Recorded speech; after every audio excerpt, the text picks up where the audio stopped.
the woman who refused to age after the war ended. When the war ended, everyone expected her to finally grow old. The danger was gone. The urgency faded. Life was supposed to slow down. But she did something no one predicted. To understand why this story matters today, we need to understand what war does to time. During survival, every moment is sharp. Decisions matter. Presence is mandatory. And when that intensity disappears, many people collapse into age. She did not. She had lived through years where tomorrow was not guaranteed. Food was rationed. Sleep was light. Loss was constant. Yet somehow, survival trained her rather than depleted her. When peace arrived, others softened. They rested. They released tension stored for too long. She stayed alert, not fearful, focused. She did not chase youth. She did not deny memory. She carried the discipline of survival into ordinary life. Structure remained. Movement remained. Purpose remained. People noticed the difference. Years passed, but her posture stayed upright. Her eyes stayed curious. Her energy stayed measured, not drained. Aging seemed delayed, almost confused. Doctors searched for explanations. They pointed to resilience, to genetics, to luck, but none of it felt complete. What they missed was rhythm. War had forced her into alignment with necessity, and she never abandoned it. Her days followed simple patterns. Wake early, move with intention, rest without excess, waste nothing, including attention. This was not toughness. It was continuity. She never transitioned out of survival mode. She refined it. But beneath this strength, tension was forming. Because refusing to age in a world eager to forget creates friction, and friction demands explanation. The real story had not yet begun. As the years passed, the contrast became impossible to ignore. People who once stood beside her now moved differently. Their pace slowed unevenly.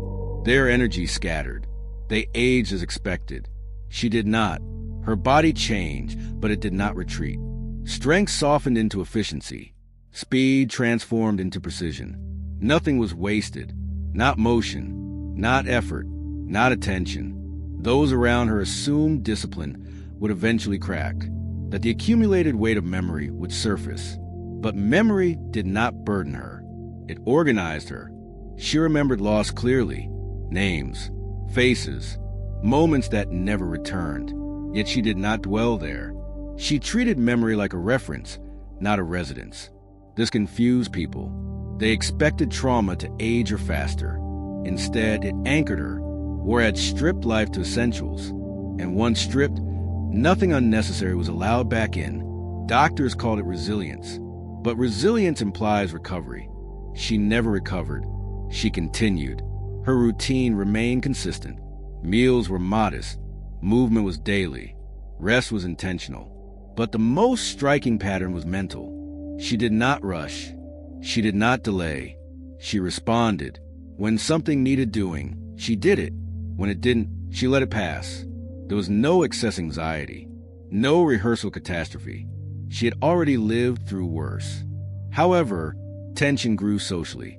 People projected expectations onto her. They waited for decline.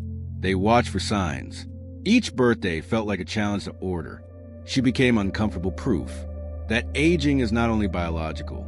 That time responds to posture, to attention, to how we carry experience. And beneath that proof was a deeper question. Had she avoided aging, or had everyone else accelerated it? The answer was forming, and it would unsettle anyone who believed time moves the same for everyone. The conflict sharpened when her body finally showed signs of age. Not collapse, not fragility, but divergence. Her peers slowed dramatically. She adjusted. They withdrew. She recalibrated. Where others resisted change, she anticipated it. This is where the illusion broke. Aging was not something happening to her. It was something she was actively negotiating. When strength declined, she shifted toward balance. When speed faded, she emphasized timing. Every loss triggered a response, not a retreat. Emotionally, this was a peak, because people around her could no longer deny what they were seeing. She was not avoiding age. She was managing it deliberately. War had taught her something rare.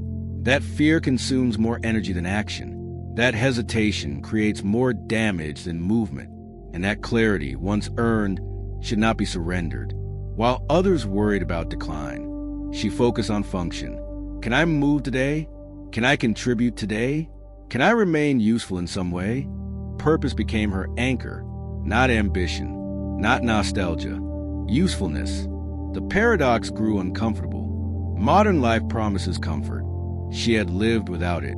And comfort, she believed, accelerates decay when accepted too early. This belief isolated her. People admired her, but they did not follow her because her way of living demanded responsibility.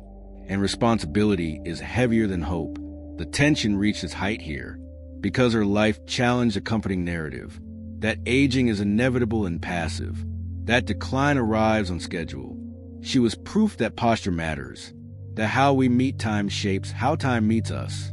The final understanding was close, and it would reframe not just her life, but the meaning of aging itself. The realization arrived slowly, without triumph or defiance. She had not refused to age. She had refused to surrender attention. War did not make her younger. It made her precise. It taught her what matters when nothing is guaranteed. And when peace returned, she kept that clarity. Aging never defeated her because she never treated it as an enemy. She treated it as information, signals to adjust, signals to refine, signals to stay engaged. Her life did not move faster. It moved cleaner. Fewer distractions, fewer negotiations with fear, less waiting for permission to act. This is why her story matters now. Because modern life softens us too early. It encourages retreat before necessity demands it. It teaches us to prepare for decline instead of participate in time. She did the opposite. She stayed present. She stayed useful. She stayed responsible for her own rhythm. Longevity, in her case, was not resistance. It was alignment, a continuous conversation with reality, responding instead of rehearsing, acting instead of worrying. She did not outlive her generation by accident. She outlived expectations by refusing to abandon discipline once survival ended. And that leaves us with an uncomfortable question. If aging accelerates when attention fades, what are we surrendering too soon? So, what do you think? Are we repeating the same mistake again? The woman